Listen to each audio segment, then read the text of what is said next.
Vote প্রচারে রামনবমীতে তমলুকে ঢাক বাজালেন দেবাংশু। রামনবমীতে ঢাক বাজালেন তমলুক লোকসভা কেন্দ্রের তৃণমূল কংগ্রেসের প্রার্থী দেবাংশু ভট্টাচার্য। ধর্মের মধ্যে দিয়ে যে রামকে আমরা পাই সেই রাম হলো পুরুষোত্তম। তার প্রতি যে শ্রদ্ধা গোটা ভারতবর্ষের বাংলার আজও অটুট এবং তার প্রতি আস্থা আজও অটুট। আমাদের বিগ্রহ প্রতিবাদ তাদের প্রতি যারা রামচন্দ্রকে নিয়ে রাজনীতির ময়দানে নামিয়ে আনেন। বুধবার সাংবাদিকদের মুখোমুখি হয়ে বলেন তমলুকের তৃণমূল প্রার্থী দেবাংশু ভট্টাচার্য। তাম্রলিপ্ত জনস্বাস্থ্য কৃষি ও কুটির শিল্প মেলা কমিটির উদ্যোগে চলছে রামনবমী পুজো। মূলত তাম্রলিপ্ত পৌরসভার চেয়ারম্যান দীপেন্দ্র নারায়ণ রায়ের উদ্যোগে গত 15 বছর ধরে রামনবমীর পুজো করে আসছে।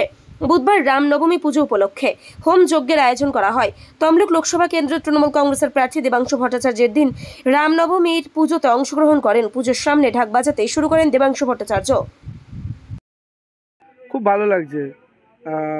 সবচেয়ে বড় কথা, এখানে যে বিশেষ যজ্ঞ হচ্ছে, এত বৃহৎ যজ্ঞ দেখে সত্যিই ভালো লাগছে।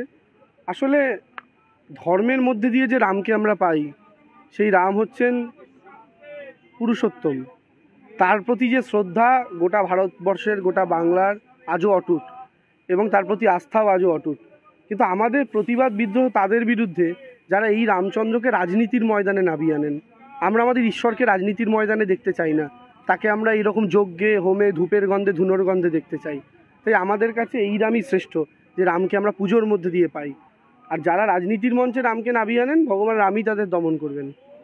আইএসএফ চাকরি প্রার্থীকেই দাঁড় করিয়েছে। দেখুন, আইএসএফকে বিজেপি দাঁড় করিয়েছে, আইএসএফ দাঁড় করায়নি নিজেদের। আইএসএফকে বিজেপি দাঁড় করিয়েছে তৃণমূলের ভোট কাটার জন্য। 21-এও তারা চেষ্টা করেছিল, কিন্তু তার কোনো ফল এবার তারা পাবে না। মানুষ এক কাট্টা তৃণমূল কংগ্রেসকে ভোট দেবে, কোনো ডিভিশন হবে না।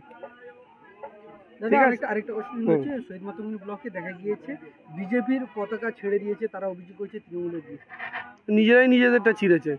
গোটা তমলুক লোকসভা জুড়ে আদি বিজেপি আর নব্য বিজেপি দ্বন্দ্ব চলছে, তাতে তারা ছিঁড়েছেন। তো ফলে তৃণমূল কংগ্রেসে কারোর পতাকা ছেঁড়ার দরকার পড়ে না। আর আমরা মনে করি রাজনীতি সবসময় হিংসামুক্ত হওয়া উচিত। ব্যুরো রিপোর্ট, এখন সংবাদ।